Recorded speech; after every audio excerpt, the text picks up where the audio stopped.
안녕하세요. 국립광주박물관 학예연구사 권혜은입니다. 지난 10월 5일 고 이건희 회장 기증 국립광주박물관 특별전 어느 수집가의 초대가 막을 올렸습니다.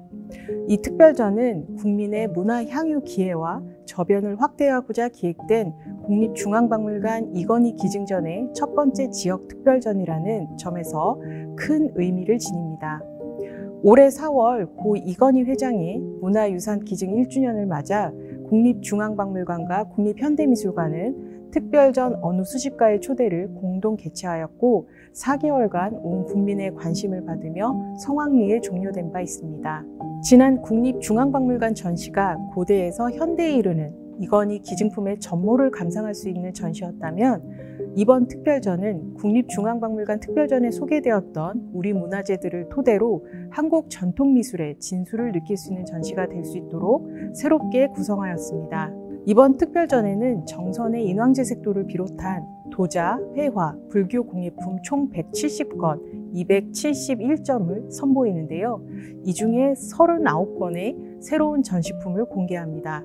빛에 취약한 서화 유물의 보호를 위해서 서화 전시품을 전면 교체하여 전시하고 국립광주박물관에서 정리 중인 이건희 기증 고려청자를 추가하여 관람객 여러분들에게 다채로운 감상의 즐거움을 선사하고자 합니다. 오늘 이 시간에는 저와 함께 이번 특별전의 주요 전시품들을 살펴보고 아름다운 전통을 보는 수집가의 안목과 취향을 함께 감상해 보시도록 하겠습니다.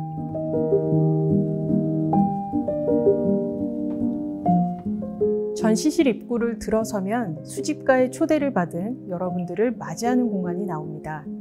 고풍스러운 문화재들로 장식된 집안에 발을 들인 느낌이 드시나요? 이 공간은 이건희 기증품 중 다양한 목가구들과 함께 나주반의 찻상을 꾸며 전시하였는데요.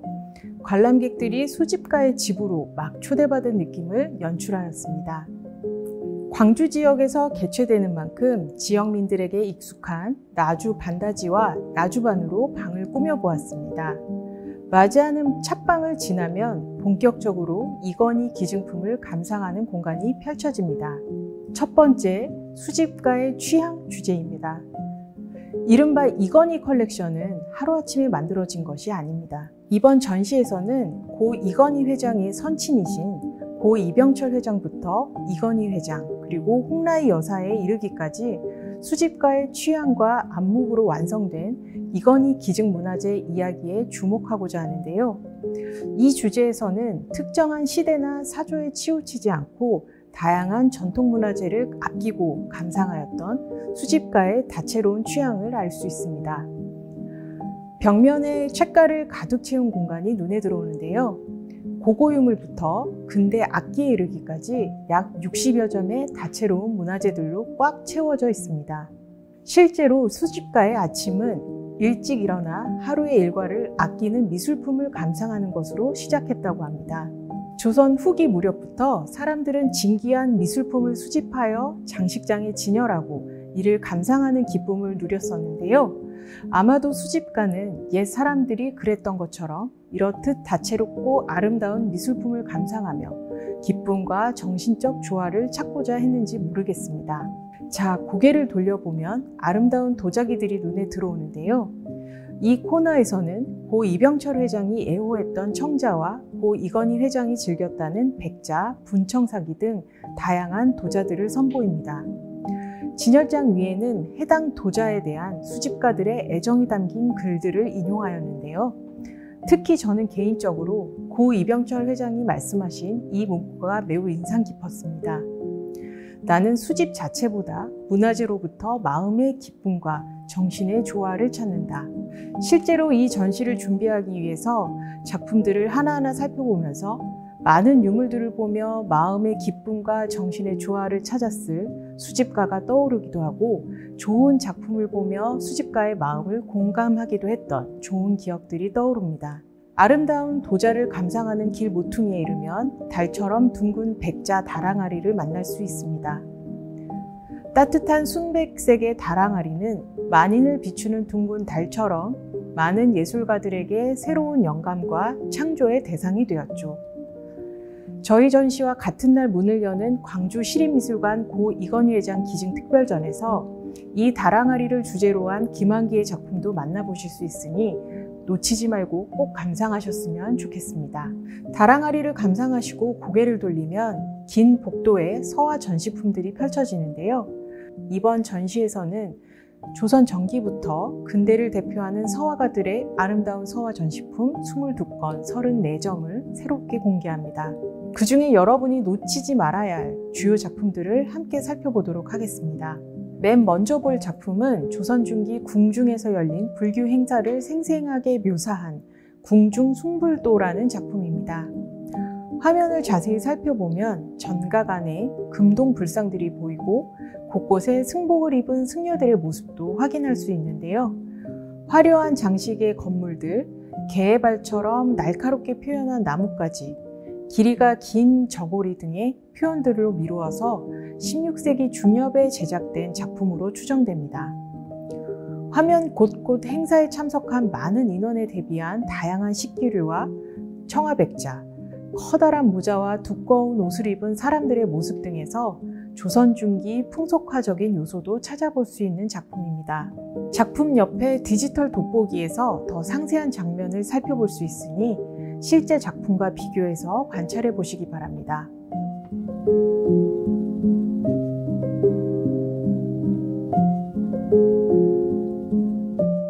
다음으로 조선 후기 대표적 화원, 화상관 이명기가 그린 초상화를 살펴보겠습니다. 이채롭게도 초본과 정본이 함께 전하는 작품인데요. 초상화 속 주인공은 조항진이라는 관료입니다. 얼굴에 난 검버섯이나 미간 사이의 붉은 흉터 등의 사실적인 묘사는 초상화로 유명했던 이명기의 표현력을 잘 보여줍니다. 그 옆으로는 이명기와 동시대에 활동했던 단원 김홍도의 작품이 전시되었습니다. 답상 출시도라는 제목의 작품인데요. 화면 오른쪽 상단에 걸린 초승달이 뜬 어느 추운 겨울밤, 새벽 일찍 나와 잔뜩 웅크린 채 걸음을 재촉하는 상인의 다급한 모습을 그리고 있습니다. 화면 상단에는 김홍도의 스승인 표암 강세왕이 그림에 대한 평을 남기고 있는데요. 이지러진 달이 나무에 걸려있고 주막집 닭이 다투어 소리 지르네. 소와 말을 몰고 서리 밟고 바람을 맞으며 간다네. 그림 속 사람들은 즐거워하지 않지만 이 그림을 보는 사람들은 도리어 무한한 정취가 있음을 깨닫는다. 붓끝의 오묘함이 사람의 성정을 옮기는 것이 아니겠는가 라는 내용을 담고 있습니다.